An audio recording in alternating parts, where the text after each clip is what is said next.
Transfer it Ojon Mall po as of May 13. Ito po ang aming store weekly update po. Para naman po sa visual, ang update po sa aming visual, ito pa rin po ang aming same day sampling po. So, embro po namin is moving po siya. Sa sublimation wall naman po namin. So, nadagdag na po namin yung bagong design po na reflectorize. Sabi reflectorize po. Sinama po namin siya dito sa aming mga workwear. Jacket. So, moving po to. Meron naman po nag-i-inquire at meron po kami converted to sales dito. Para naman po dito sa aming made to order wall po. So, ito moving pa rin po siya. Moving po ito. Ito pong bag.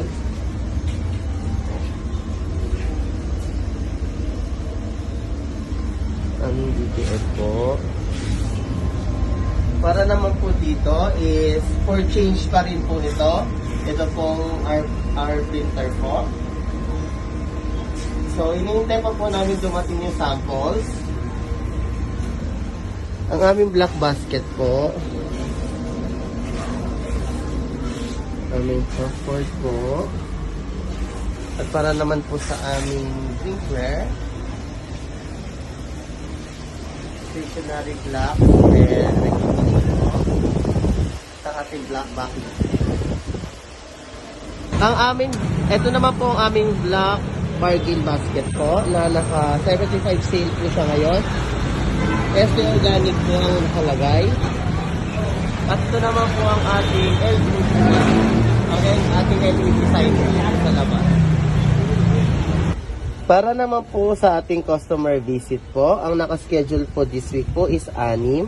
So last week po, ang napuntahan po namin is 11 out of 11 sa area po ng Banawe. So this po is nasa area naman po tayo ng Bago Bantay and Muñoz po. So nakaschedule po siya bukas.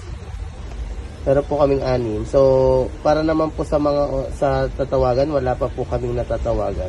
Ways po namin as of May 13, 2026.